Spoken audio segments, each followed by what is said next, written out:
क्षेत्र में आज मौसम का मिजाज बदल गया। प्रचंड गर्मी की मार से त्रस्त लोगों को क्षेत्र में आज देर शाम तक चली बारिश के दौर से निजात मिली। सुबह के समय हल्की बारिश हुई और उसके बाद धूप निकल गई तथा तेज गर्मी का एहसास हुआ। दोपहर के बाद तेज हवाएं चली और थोड़ी देर बाद बारिश का दौर पुनः शुरू हो गया, जो रुक रुक कर देर शाम तक जारी रहा। रतनगढ़ क्षेत्र में शाम को 5:15 बजे तक 25 mm बारिश दर्ज की गई।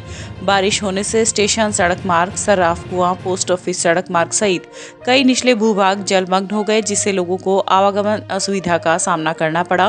वर्तमान में हुई बारिश क्षेत्र में नरमे की फसल को जीवन दान देगी, क्योंकि किसानों ने नरमे की बुआई का कार्य 10 दिन पहले ही पूरा कर लिया था। वहीं हाल ही में हुई बारिश के बाद मूंगफली व बाजरे की बुआई का कार्य किसान शुरू करेंगे।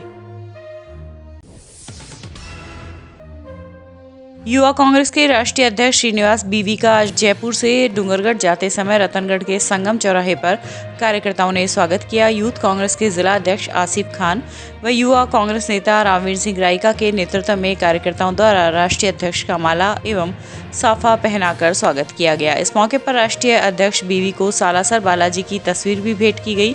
उन्होंने कहा कि केंद्र में भाजपा सरकार के कुशासन को हम सबको उखाड़ फेंकने का संकल्प लेना होगा। हमारे राष्ट्रीय नेता राहुल गांधी के साथ हम सब कंधे से कंधा मिलाकर खड़े हैं और उनके द्वारा जो भी दिशा निर्देश मिलेंगे उसी के अनुरूप हम सब कार्यकर्ता कार्य करेंगे। इस अवसर पर कांग्रेस नेता प्रहलाद दानचारण, पार्षद मुख्तियार खान, देवकीनंदन माहिच आदि उपस्थित थे। युवा कांग्रेस के राष्ट्रीय अध्यक्ष श्रीनिवास जी बीवी का जयपुर से बीकानेर जाते समय कार्यकर्ताओं द्वारा स्वागत किया गया। निस्संदेह कार्यकर्ताओं में राष्ट्रीय अध्यक्ष जी और पार्टी को लेकर एक जोश और जुनून है। इस जुनून को देखते हुए ये लग रहा है कि आने वाले चुनाव में कांग्रेस पार्टी निस्संदेह सत्ता में वापसी करेगी और कांग्रेस पार्टी पूर्ण बहुमत से सरकार बनाएगी। राष्ट्रीय अध्यक्ष जी का संदेश है कि कार्यकर्ताओं के मान और सम्मान में कहीं पर कोई कमी नहीं आने दी जाएगी और जिस प्रकार ये जो कार्यकर्ताओं को जो उमड़ रहा है उससे लग रहा है निस्संदेह कांग्रेस आने वाले चुनाव में सत्ता में वापसी करेगी। आज चूरू की जो युवा शक्ति है, जो यूथ कांग्रेस है चूरू की, संपूर्ण युवा शक्ति ने हमारे जो राष्ट्रीय अध्यक्ष जी बीवी श्रीनिवास जी डूंगरगढ़ का दौरा है, उस संदर्भ में सभी युवा शक्ति ने मिलकर उनका स्वागत समारोह रखा है और श्रीनिवास जी ने और पूरी युवा शक्ति ने ये वादा किया है कि हम जो भी आदेश होगा श्रीनिवास जी का, जो भी हमारे नेता राहुल गांधी जी का जो आदेश होगा, उसमें हम कंधे से कंधा मिलाकर खून पसीना बहाएंगे और कांग्रेस को वापस पुनः एक बार सत्ता में लाने की यूथ कांग्रेस की जो भूमिका होगी उसे अहम भूमिका निभाएंगे। राजल देसर के भामाशाह Babulal Dudheria red cross society के माध्यम से जिले में आंगनबाड़ी केंद्रों पर कार्यरत समस्त आशा सहयोगिनी को साड़ी भेंट कर रहे हैं। इसी क्रम में आज उन्होंने जिला कलेक्टर सिद्धार्थ सिहाग से मुलाकात की और बीसीएमओ ऑफिस में आशा सहयोगिनियों को साड़ी प्रदान की। दुधेड़िया ने जिला कलेक्टर को बताया कि वे जिले में राजल देसर व रतनगढ़ केंद्रों पर यह साड़ी प्रदान कर चुके हैं। इसके अलावा उनके द्वारा राजल देसर में राजकीय प्राथमिक विद्यालय नंबर 1 का जीर्णोद्धार कार्य करवाया जा रहा है। जिला कलेक्टर सिद्धार्थ सिहाग ने इस पर उनकी सराहना की और कहा कि जिले में अपनी मेहनत की कमाई को परोपकार के कार्यों में लगाने की बेहतरीन परंपरा है। इस अवसर पर सीडीपीओ सीमा सोनगरा, अतिरिक्त मुख्य चिकित्सा अधिकारी डॉक्टर एहसान गौरी, संग्राम सिंह आदि उपस्थित रहे। सरदार शहर विधायक पंडित अनिल शर्मा ने आज ऊडसर, लोढेरा व कीकासर में राहत बचत शिविर का शुभारंभ किया। उन्होंने अधिकारियों को निर्देश देते हुए कहा कि गांव वालों को ज्यादा से ज्यादा लाभ पहुंचाए। इस दौरान उन्होंने लाभार्थियों को गारंटी कार्ड भी वितरित किए। इस अवसर पर उपखंड अधिकारी विजेंद्र सिंह, तहसीलदार कमलेश महरिया, नायब तहसीलदार प्रहलाद पारिक आदि उपस्थित रहे। गांव भावन देसर में आयोजित प्रशासन गांव के संग अभियान शिविर आज 76 वर्षीय खातेदार धापू देवी के लिए वरदान साबित हुआ। धापू देवी ने बताया कि उनके पति की मृत्यु के बाद बंटवारे में उनका राजस्व अभिलेख में खाता शामिल नहीं है, जिस पर उपखंड अधिकारी अभिलाषा ने तहसीलदार बजरंग लाल को निर्देशित किया कि इनके खाता विभाजन के कागजात तुरंत तैयार करें। एसडीएम के निर्देशन में हल्का पटवारी द्वारा खाता विभाजन के दस्तावेज तैयार कर तहसीलदार व पटवारी विनोद मीणा ने खातेदार 85 वर्षीय नोपाराम के घर जाकर समझाइश कर खाता विभाजन के प्रस्ताव पर हस्ताक्षर करवाए और हाथों हाथ खाता विभाजन की प्रक्रिया पूर्ण की। चूरू नगर परिषद में भाजपा अल्पसंख्यक मोर्चा के जिलाध्यक्ष अख्तर खान के नेतृत्व में आज इंद्रावती पार्क की समस्याओं को लेकर मोर्चा के पदाधिकारियों ने आयुक्त को एक ज्ञापन सौंपा। मोर्चा के जिलाध्यक्ष अख्तर खान ने बताया कि लाल घंटाघर के पास ऐतिहासिक इंद्रावती पार्क स्थित है। इसकी साफ सफाई व रखरखाव की जिम्मेदारी नगर परिषद के अंदर आती है, लेकिन पार्क में गंदगी का आलम भरा पड़ा है। पिछले 4 साल से नगर परिषद की लापरवाही के कारण इस धरोहर की हालत बहुत ज्यादा खराब हो गई है। पिछले 2 वर्षों से यहाँ पर पानी का फव्वारा खराब पड़ा है। नगर परिषद में आयुक्त नहीं होने पर मोर्चा के पदाधिकारियों ने नगर परिषद के अंदर नारेबाजी कर विरोध प्रदर्शन किया। इस दौरान पूर्व उप सभापति अनवर थीम, होलसेल भंडार के चेयरमैन मोहनलाल गढ़वाल, लादू सिंह आदि मौजूद थे। आज नगर परिषद के आयुक्त साहब से मिले, नई ज्वाइनिंग आयुक्त साहब की हम सब ने बधाई भी दी है। शहर की समस्या को, और शहर में मुख्य धरोहर है हमारा इंद्रावती पार्क चूरू। उस पार्क की हालत ये है कि झूले, वहाँ फुहारे, कचरा अधिक जमा है। उस धरोहर की हालत आज नगर परिषद 2 साल से बुरी तरीके से कर रखी है। हम उस दीवार टूटी हुई है, आवारा पशु उस पार्क के अंदर चले जाते हैं, सर्व समाज के लोग वहाँ घूमने आते हैं, बच्चे घूमने आते हैं, महिलाएं घूमने आती है। उन सब की समस्या को लेकर आयुक्त साहब को हमने ज्ञापन दिया है। आयुक्त साहब 5 बजे उसका निरीक्षण करेंगे। हम सबको बुलाया है निरीक्षण करने के लिए। मैं तो ये कहना चाहता हूँ कि आज जो हमारी सभापति मौजूद नहीं है नगर परिषद में, उनको सिर्फ फोटो खिंचवाने का शौक है। दूसरों पे इल्जाम लगाना सभापति का ये व्यक्तित्व बन गया है। अब आने वाले चुनावों में 6 महीने बचे हैं। सभापति अपने घर की तैयारी करे। जय हिंद, जय भारत।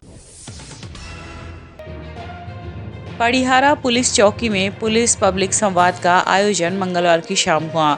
आईजी बीकानेर रेंज ओम प्रकाश के निर्देश पर हुए कार्यक्रम में एडिशनल एसपी सुनील कुमार व सीआई सुभाष बिजारनिया ग्रामीणों से रूबरू हुए। इस दौरान एडिशनल एसपी ने कहा कि अपराधों पर अंकुश लगाने के लिए पब्लिक पुलिस का सहयोग करे तथा बेझिझक किसी भी प्रकार की समस्या से पुलिस को अवगत करवाएं। उन्होंने कहा कि अपराधियों का सोशल मीडिया पर महिमा मंडन तथा जाने अनजाने में हथियारों के साथ सोशल मीडिया पर फोटो अपलोड करने की गलती ना करे। खुली चर्चा में पड़िहारा चौकी में स्टाफ की कमी का मुद्दा भी उठा। इस मौके पर बजरंग जोशी, एडवोकेट बिशन लाल रुलानिया, उप सरपंच नथु मोहम्मद लीलगर आदि उपस्थित रहे। श्रीमान आईजी साहब के दिशा निर्देश अनुसार और पुलिस मुख्यालय ने भी अभी पुलिस पब्लिक पंचायत को अडॉप्ट किया है। इसमें आज रतनगढ़ थाने की इस पड़िहारा चौकी में एक बड़ी मीटिंग का आयोजन किया गया। सीआई साहब ने काफ़ी अच्छी मेहनत की थी, लोगों को अवेयर किया था इस मामले में। यहाँ पे आज सब लोगों से पुलिस के द्वारा जो बहुत खास बिंदु थे उनके बारे में 2 वे कम्युनिकेशन किया गया, संवाद किया गया। उनकी बातें, पब्लिक की बातें भी सुनी गई और पुलिस के को जो उनके सहयोग की अपेक्षा है उनके बारे में चर्चा की गई। मीटिंग काफ़ी अच्छी रही, इसका रिव्यू किया जाएगा। अब बताइए। आज पड़िहारा कस्बा चौकी में पुलिस पब्लिक संवाद मीटिंग का आयोजन किया गया, जिसमें एडिशनल एसपी साहब सुजानगढ़ भी पधारे। लोगों से पुलिस के प्रति क्या अपेक्षाएं हैं वो सुनी गई। इसका रिव्यू कर शीघ्र ही जो भी पुलिस से संबंधित या जो भी पब्लिक की समस्याएं हैं उनका समाधान किया जाएगा।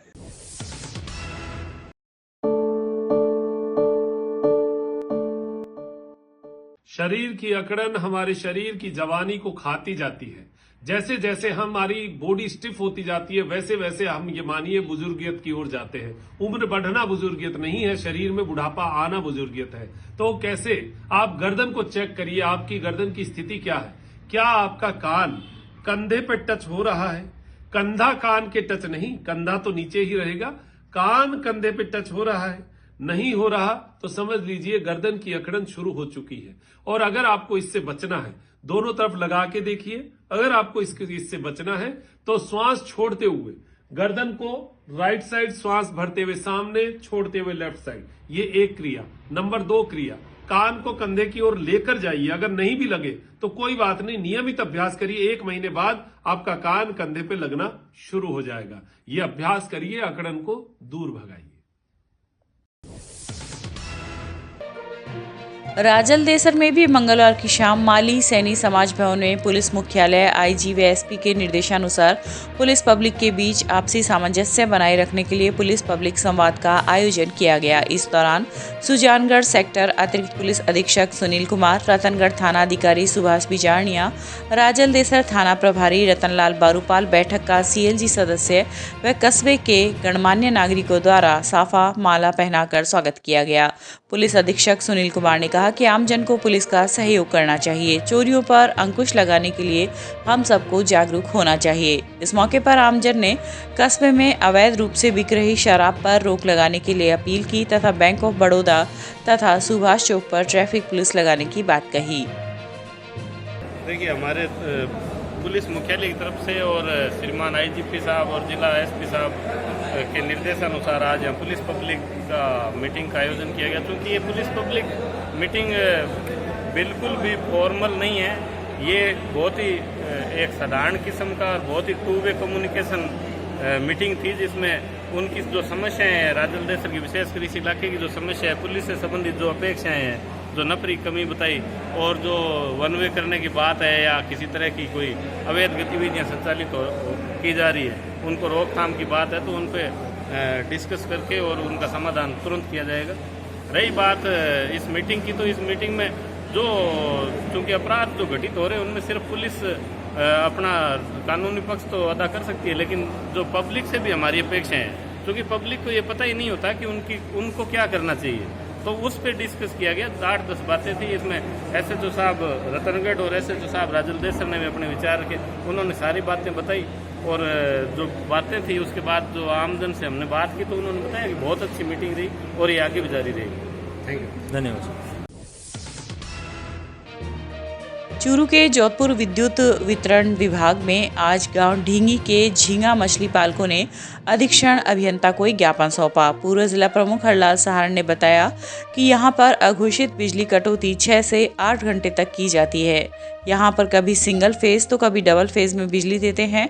अधिकारी को फोन करने पर वह फोन नहीं उठाते हैं। इस दौरान सहार ने जल्द से जल्द इस अघोषित बिजली कटौती को बंद करने पर जोर दिया। इस मौके पर जिला कुश्ती संघ के जिला अध्यक्ष विनोद गढ़वाल, कन्हैयालाल गढ़वाल, राज प्रकाश गोदारा आदि मौजूद रहे। झींगा मछली पालन के किसान बड़ी दूर से आए हुए हैं बेचारे। ये सरकार राहत कैंप के नाम से गरीब और किसान को ठग रही है। एक तरफ कर ये राहत कर रहे हैं, किसान 12 रुपये प्रति यूनिट बिजली का पैसे दे रहे हैं, रात 12-12 घंटे लाइट नहीं मिल रही है। इसलिए आज एस साहब से मिलने हैं।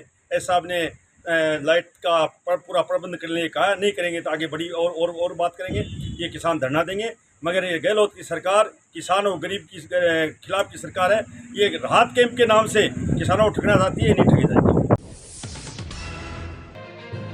प्रख्यात साहित्यकार स्वर्गीय पंडित मधुकर गौड़ की पुण्य स्मृति में उनके परिजनों द्वारा मुंबई में स्थापित पंडित मधुकर गौड़ सार्थक साहित्य संस्थान की ओर से आज जिला कारागृह को मनोरंजक, ज्ञानवर्धक और जीवन मूल्य संदेश परक 285 पुस्तकें भेंट की गई। कार्यक्रम में सभा को संबोधित करते हुए संस्थान के प्रतिनिधि कमलेश गौड़ ने बताया कि उनके पिताजी को श्रेष्ठ साहित्य सृजन, संकलन एवं पठन का शौक था। उनकी इच्छा है कि उनके द्वारा विरासत में छोड़ी गई पुस्तकों को ऐसी संस्था को भेंट किया जाए जहां पर वे सुरक्षित रहे और उनका सदुपयोग भी हो। इस अवसर पर राजेंद्र शर्मा मुसाफिर ने बंदियों को पुस्तकें पढ़ने की सलाह देते हुए कहा कि अच्छी पुस्तकें व्यक्ति की दिशा और दशा दोनों बदल सकती है। कार्यक्रम में जेलर कैलाश सिंह शेखावत, मुख्य प्रहरी महेंद्र सिंह, प्रहरी मुकेश मीणा, राजकुमार, मुकेश कुमार, आरएससी प्रभारी रामपाल आदि उपस्थित रहे। गांव ढांढन में द्वितीय राज बटालियन एवं एनसीसी के एटीसी कैंप के वार्षिक प्रशिक्षण शिविर के समापन पर आज विभिन्न सांस्कृतिक कार्यक्रम प्रस्तुत किए गए। इस दौरान कार्यक्रम में सहभागिता करने वालों को पुरस्कार वितरित किए गए। इस मौके पर दौड़, फायरिंग, चित्रकला, बेस्ट कैडेट ड्रिल, रस्साकसी, हथियारों की देखरेख व सांस्कृतिक प्रतियोगिता का भी आयोजन किया गया। Camp commandant lieutenant colonel Pankaj Kumar ने प्रतिभाओं को सम्मानित किया। इस अवसर पर ट्रस्टी सुरेश भरतिया, राकेश नाथोलिया, अशोक सारस्वत आदि उपस्थित रहे। चूरू के सोती भवन में नवनियुक्त ग्राम विकास अधिकारी प्रशिक्षण शिविर सत्र में आज सामाजिक न्याय एवं अधिकारिता विभाग के सहायक निदेशक अरविंद ओला, IDBI के मैनेजर रामकृष्ण शर्मा ने ग्राम विकास अधिकारियों को प्रशिक्षण दिया। इस दौरान ओला ने समाज कल्याण विभाग में आमजन के लिए लाभ में आने वाली विभिन्न योजनाओं के बारे में विस्तृत जानकारी दी। वहीं शर्मा ने बैंकों की जानकारी देते हुए बताया कि आप लोगों के मोबाइल में किसी भी प्रकार की कोई OTP या बैंक खातों के बारे में जानकारी लेने की कोशिश करें तो आपको किसी भी प्रकार की अपने बैंक खाते की जानकारी नहीं देनी है, ताकि आप फ्रॉड के मामलों से बच सके। नवनियुक्त ग्राम विकास अधिकारियों के आयोजित प्रशिक्षण सत्र में श्रीमान सहायक निदेशक सामाजिक न्याय एवं अधिकारिता विभाग से श्री अरविंद जी ओला ने विभागीय योजनाओं के बारे में समस्त जानकारी दी। उसके बाद IDBI बैंक के श्री रामकृष्ण जी मैनेजर ने अपने बैंक से संबंधित फ्रॉड से बचाने के उपायों के बारे में जानकारी दी। सुभाष चंद्र मीणा में सहायक विकास अधिकारी एवं प्रेम सिंह चौहान ने प्रश्न और उनके उत्तर खड़े करके व्यक्तिगत जानकारी इस प्रकार से प्रश्नोत्तर के माध्यम से समस्त जानकारी सभी संभागियों को प्रदान की गई।